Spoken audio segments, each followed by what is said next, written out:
And I think it's the affordability issue, right? I mean, obviously the Sweet Greens, the Chipotles. There was an article recently about these bowl concepts, right? Paying $20 for a salad at Sweet Green is an affordability issue. And I know they've tried to bring protein in, and they've got some different promotions that they're running and menu innovation and whatnot. I think sometimes fast casual has gotten a little bit ahead of itself now, and fast food too, right? Because I know you and I have chatted in the past that fast food and fast casual have kind of merged in terms of the price point, and it's very hard to identify differences sometimes, based on price point between fast casual and fast food. And so I think it goes back to that affordability issue. And so to the extent that there's a chain that's doing something different, or that is providing a value equation, or, that all goes into it. And I think it's those wild swings that you see, largely based on the consumer making decisions with their pocketbooks on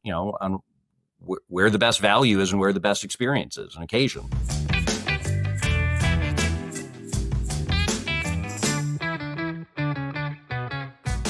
What is the outlook for restaurants in 2026? Hello, this is Jonathan Mays, Editor-in-Chief of Restaurant Business. And in this week's episode of A Deeper Dive, I speak with David Henkes, the Senior Principal with our sister company, Technomic. We wanted to talk with David about what will happen in 2026, so he gets out his crystal ball. Restaurants are coming off a 2025 in which consumers cut back on dining frequency. David talks about exactly why that happened and whether Technomic believes things will improve over the course of this year. We get into a lot of other issues as well, including the state of the economy and what it will take to get consumers dining out more frequently again. We're talking 2026 on A Deeper Dive, so please check it out. All right, I'm here with David Henkes. David, welcome to the podcast. Thank you, Jonathan. Great to see you. Happy New Year. All right, man. So what are we expecting out of the restaurant industry this year? What's Technomic's forecast? Well, listen, there's no question that 2025 wasn't the best of years for the restaurant industry. Now, listen, we still finished in positive sales territory. Traffic from our preliminary numbers looks like it'll probably be down, and our real growth number for restaurants is down probably about 1% for the year. But sales were positive. And so as we look ahead to 2026 and what's coming for the coming year, I think we're expecting a slightly better year. Now that's, largely coming off of some comps against obviously really weak traffic, but we do see some additional economic certainty. I think, some of the tariff controversies that really caused some issues sort of around April and kind of, early spring of last year, hopefully are behind us. Now, obviously we're not out of the woods completely, but I think a lot of that didn't impact the industry as much as it impacted consumer confidence. So, we are for restaurants expecting maybe about a 1%, a little over 1% growth in real growth, which is, sort of comparable to traffic. And I think from a sales perspective, we're probably looking at restaurants and bars being up about 4.5%. Now, these numbers are still a little bit in flux as we finalize our 2026 expectations and update some numbers that we have. But it's going to be, we believe, a slightly better year. But listen, don't look for, the industry to suddenly explode and have this, 10% plus growth. There are some parts of the industry that are still pretty positive, but I think on an overall basis, our expectations are slightly better, but still going to be muted for 2026. Yeah, that probably sounds like the right thing to do. I like it. That's true. It's probably the right thing to do because the tariff stuff has not turned out nearly as bad as many of us thought. And I was really concerned about tariffs. Yeah. I will tell you, the thing that I'm currently worried about is whether this AI bubble is going to burst and what that does to consumer confidence. But let's just assume that doesn't happen. Apparently, a lot of people are already doing. Yeah. I think, AI is one of these things that from a productivity perspective can be great. I think there's, certainly the possibility of, job loss or, there's certainly some things that can impact the broader consumer in terms of their willingness to spend. But I think more broadly, where the industry is most vulnerable right now, and I know you've chatted about it, you and I have chatted about it, is the whole affordability piece, right? Because while we expect inflation to moderate, if you look at the CPI numbers for food away from home, for menu price inflation, it is still significantly outpacing overall economic inflation, right? I mean, so, and I know we had at least a month where data wasn't available, but the most recent data that was released indicates that menu prices are still rising at a significantly higher rate. Now, is that going to continue? I believe that menu price inflation is pretty sticky. I think it's driven largely by a lot of the labor costs. I think, food costs kind of come and go. I think the labor situation is driving a lot of these price increases that restaurants have to do. And I think from an affordability perspective, if you look back at sort of when the industry really started to slow down, we've got a chart on this. It's really interesting. About July of 2022, when menu price inflation started outpacing wage inflation or wage growth, right? So really for the last 3 years or so, wages have been growing slower than menu price inflation, CPI, menu prices. And what that's meant is that restaurants continue to be more and more unaffordable for the average American. And so until that really changes, right? I mean, that in my mind, and I think a lot of us at Technomic, is really the key in the heart of the challenge in the restaurant industry right now, is the affordability piece, because it has gotten really expensive to eat out. And until wages catch up to inflation, or until inflation starts to slow below wage growth, and that's a long-term process, it's going to continue to be a challenge, I think. And that affordability piece is one to keep an eye on. Yeah. I think that you were mentioning that in Barcelona, though it's going to take a couple of years of strong wage growth, or at least stronger wage growth than the menu price. It's not a switch that happens overnight, right? I mean, people, it's all a confidence issue, and people obviously, even as sort of the broader inflation rate moderates, it's not declining, right? We're not in deflation. And so all of these previous price increases are still built into the cake. And so people are paying a lot more for everything, even if inflation growth has slowed. And so it just takes a while for consumers, as their wages catch up and they start to feel more comfortable and that they're getting ahead of the game, to start wanting to spend at restaurants again. And we do believe, listen, people love dining out. It's one of the favorite things that consumers have in their lives. They love going to restaurants. And so it's not for lack of desire or demand. I think it's just people can't afford it right now. And so they're looking at other options. And I think that's a process that probably over the longer term plays out and helps the industry, but it's not going to be something that really in 2026 makes itself evident to most consumers. Right. And I don't know that I see, if we look into this year, I mean, you have a slowing labor market. And at least in some part is brought about by, the growth in AI, right? Because you have all these companies that have been investing heavily into artificial intelligence. And when a company invests heavily into a new technology, they expect a return.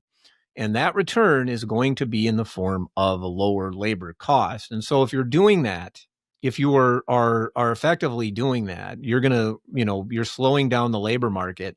And when you have a labor market that's slowing, that doesn't do anything for the wage growth that the restaurant industry absolutely needs to get the, to get the sales growth that they're going to get. And, one of the points that you made, I on affordability, that's absolutely correct. And we've been talking about this. I mean, I think you guys at Technomic have been talking about this for 2.5 years. Yeah, I think so.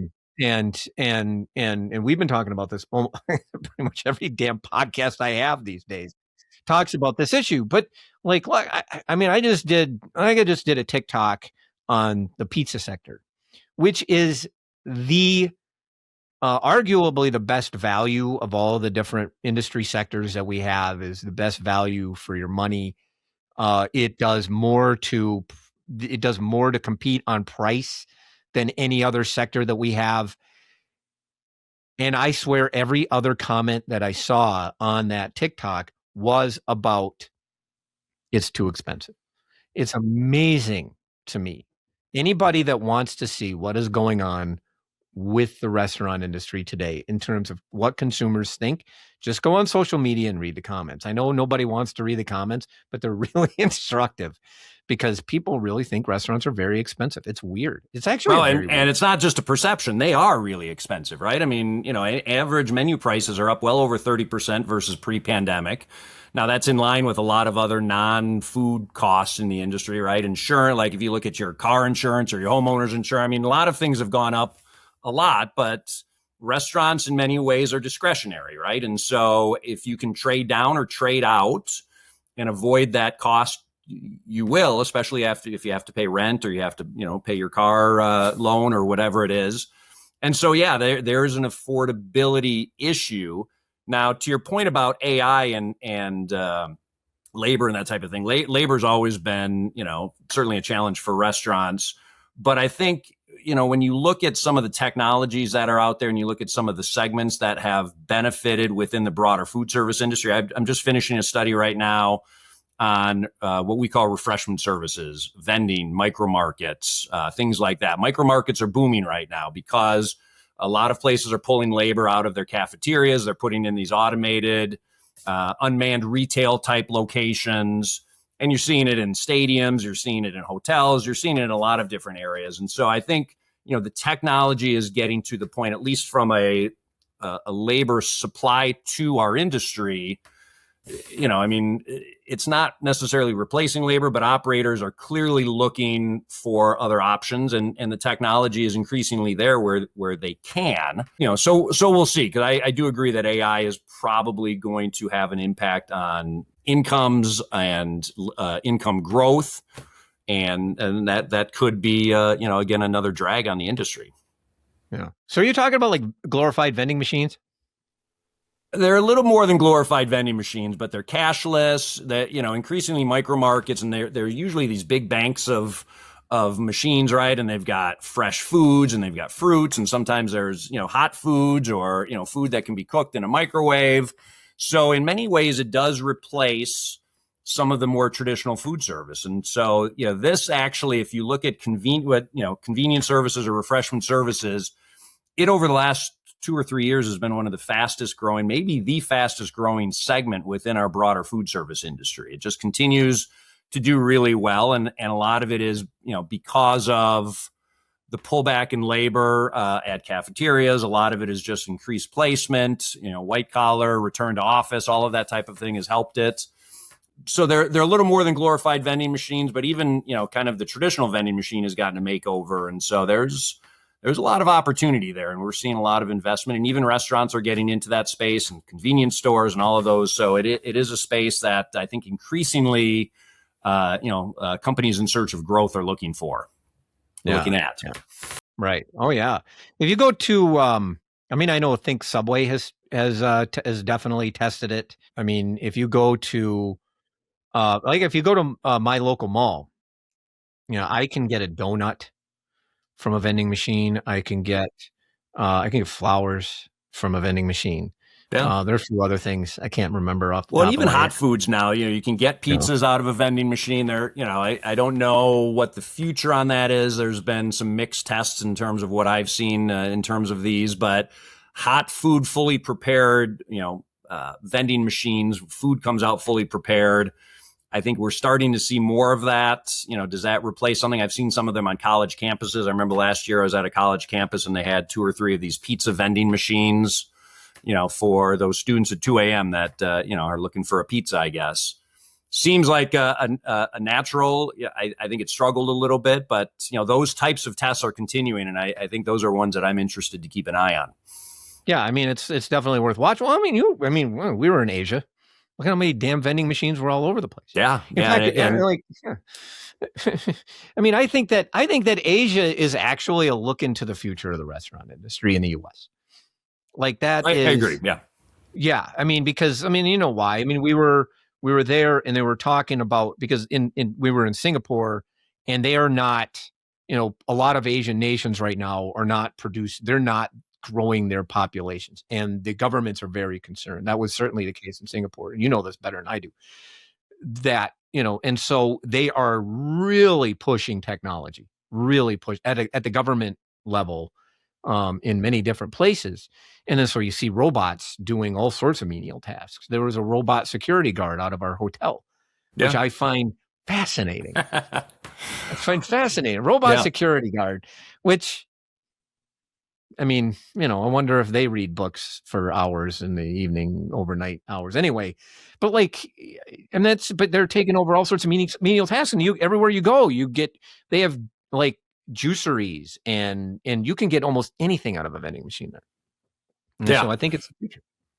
Well, and I think, here in the States, if you look at our population growth, we're entering some of that same dynamic where our population is getting older. If you look at the share that's going to be 65 plus, it's going to be over a third of the population by, I think, 2030, if I remember my numbers correctly. And so, we're getting older, the younger population, and certainly, with some of the current views on immigration, we're not necessarily replacing a lot of them to the rate we were a couple of years ago. And so, that kind of factors into overall industry growth too, right? Because when I started at Technomic 29 years ago, we had sort of a built-in 0.5 to 1% growth every year in the industry due to population growth. And then kind of on top of that was, where the rest of the growth came from.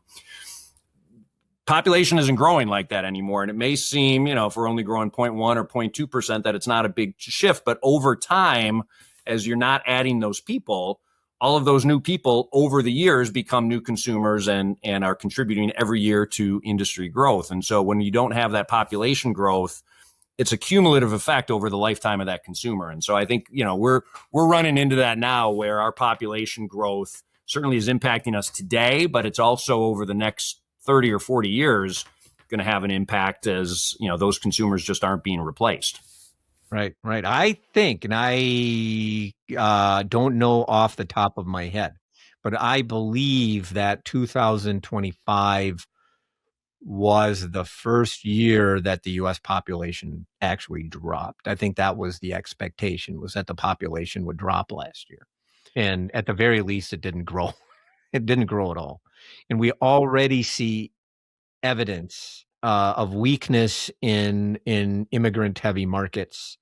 Jack in the Box was the loudest about this, but also Wingstop, El Pollo Loco, other companies that saw some weakness in certain markets.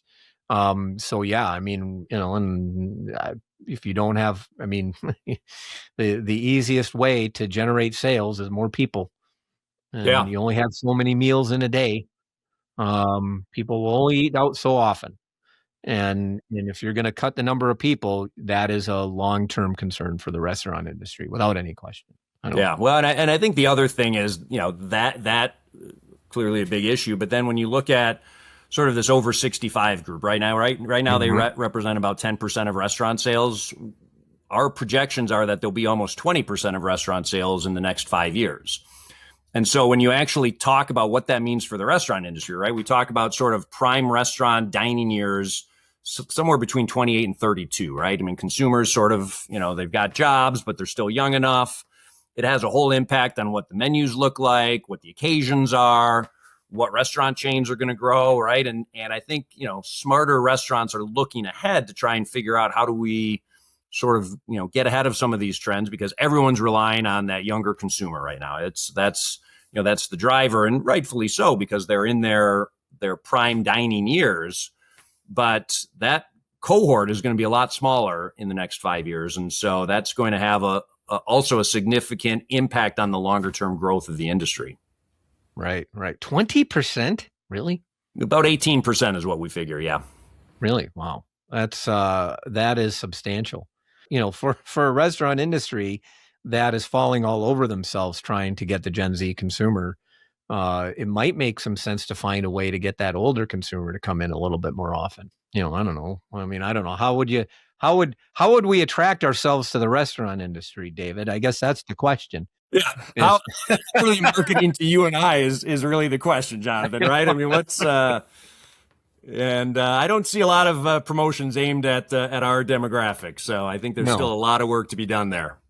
Yeah, the cranky cranky older male demographic is not a target market. That's what I always say. Like anytime I talk to a company that serves energy drinks or whatever, I'm like, I'm not the target market. Yeah, I don't like that's not I me. don't That's like what not you're I'm not selling, the but I'm not your target I'm here. not. Yeah. So, um, but the thing is, so how do we reconcile some other issues here? Like if you have a consumer that can't afford to eat out, and then you get Chili's doing 21%. And I know they're doing that largely based on a price, a value promotion. But by the way, there is on no planet is Chili's cheaper than McDonald's or fast food companies. So fast food companies that should be doing well in a market like this, Yeah, really struggling for traffic, and yet Chili's doing 21%. I think what gets highlighted in an era where a rising tide is not lifting all the boats, right? And that's what's happening, is that these exceptions become much more notable because, when the industry's growing 3, 4, 5%, having 8 or 9% growth is an outlier, but it's not quite as crazy. But in an era right now where things have really been flat, having a Chili's, having a Texas Roadhouse, having a Dave's Hot Chicken, having some of these, these outliers that suddenly are popping, I think almost, the exception proves the rule in that consumers are going out fewer times per month. And when they do, they want to go to the tried and true. They want to go where they know they're going to have a great experience, where they've probably had great food before, where there is a value equation. But we know that when consumers go out, they also want to treat themselves. And so sometimes on those occasions, they'll spend more, even though on an overall basis, they're spending less because they're going out fewer times, but they still want to treat themselves. And I think restaurant meals, by and large, and certainly sit down meals, are driven by experiences, by occasions, by, kind of wanting something out of the ordinary. And so I think companies like Chili's, or, chains like Chili's and Texas Roadhouse, have perfected the art of the experience in a value oriented way, right? You're getting a great experience. You're not paying through the nose for it, but you're still getting, a pretty great experience. And by the way, I think Chili's has done a really good job. We talk about the younger consumer, and they've done a really good job of making themselves relevant to the younger consumer again. And so I kind of go to Chili's about once a quarter just to check in on things. And every time I'm there, I'm the cranky old guy that's there because it's a lot of young people that are there, right? And so, I think some of those exceptions kind of prove the rule that consumers are still looking to spend, but they're doing it in a more targeted way at fewer restaurants. But when they do pick the restaurants, they're picking those that are, they're not experimenting as much, I would say. Now, consumers are still looking for new flavors and menu items and things like that. So innovation is still important. But by and large, you look across the whole of the restaurant industry, and there's a couple chains that just pop, and you would say, why is Chili's doing great and Applebee's isn't? Or why is, Dave's Hot Chicken versus some of the other chicken, players that are out there? And it's just that they've done something to resonate with the consumer in an era where the consumer is visiting less often. And, I know you've written about it, in many cases, it's just getting back to basics. And I think, having strong unit level economics, strong management, I know I've talked a lot about, Chili's and why they're doing well. I think it's largely because of the general managers that they have in place, and the training and the autonomy they give those managers, and having that great experience and having someone on site that can manage that and ensure that the guests are having a great experience, I think is something that is sometimes overlooked in all of the spreadsheets that all of these big restaurant companies have to try and figure out why they're not growing. Sometimes it's just that personal touch and the ability to really make sure that the guests are having a great experience. Right. You combine marketing with really good, combine marketing with really good operations. It's really good. But like the interesting thing, and the most interesting thing about this era by a long shot to me, is that extreme response that we're seeing, positive and negative. Because we had like Chili's doing 21+% comps last year, 20 actually at 1.30%, like ridiculous numbers. Like, and I calculated that we had never seen before Popeyes in 2019, we'd never seen a 20% number, at least in terms of going back as far as the data tells me. That's like the mid 2000s. So we hadn't ever seen that. Not even coming out of the Great Recession when people were going to restaurants and unleashing pent up demand. We never really saw 20%. And we've seen it a bunch of times since 2019, even taken out 21 when all these casual when everyone changes, was doing that, right? Yeah. like if we discount 21 and 20, we've seen it like 10, 12 times easily. And then on the other end, you got like Sweet Green, which in the third quarter did negative 12% traffic, which is like and you can't really point to anything doing this. I was trying to figure out why would they do negative 12%? It doesn't make any sense. So you have an era in which consumers are just really just flocking to one chain and leaving the other one. It is an amazing amount of share trading going on. Yeah, and I think it's the affordability issue, right? I mean, obviously the Sweet Greens, the Chipotles. There was an article recently about these bowl concepts, right? Paying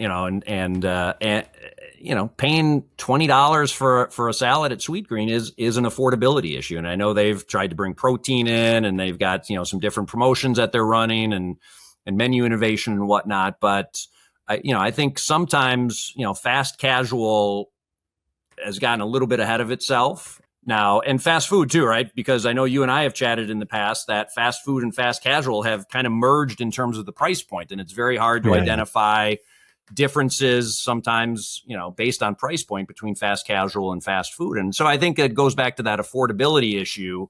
And so to the extent that there's a chain that's doing something different, or that is providing a value equation, or that all goes into it. And I think it's those wild swings that you see, largely based on the consumer making decisions with their pocketbooks on where the best value is and where the best experience is on occasion. Yeah. By the way, fast casual doesn't exist. I think it is a figment of our imagination. And now I have a strong ally in Kevin Shimp over at Technomic. Well, we've chatted about it in the past, and there was serious discussion about just eliminating fast casual as a segment and just saying limited service across the board. But there's too many people that still look at the dichotomy in limited service between fast food and fast casual, and a lot of chains say they're fast casual, that if we just lump them all together with traditional fast food, there would be an outcry. So, there are other factors beyond price point that defines fast casual, but at least from a price point perspective, it has gotten very hard to differentiate them. Yeah, that is for sure. David, really appreciate you joining me on the first episode of the podcast of 2026. Thanks for having me, Jonathan. Happy New Year, and hope to see you again soon. And that should do it for this week's episode of A Deeper Dive, which was edited, as always, by Spoons. You can find this and other episodes of the podcast on our website at www.restaurantbusinessonline.com/article/deeper-dive. But by all means, subscribe on Apple Podcasts or Spotify. I'm Jonathan Mays, your host, podcast producer, and the editor-in-chief of Restaurant Business. Thank you for listening.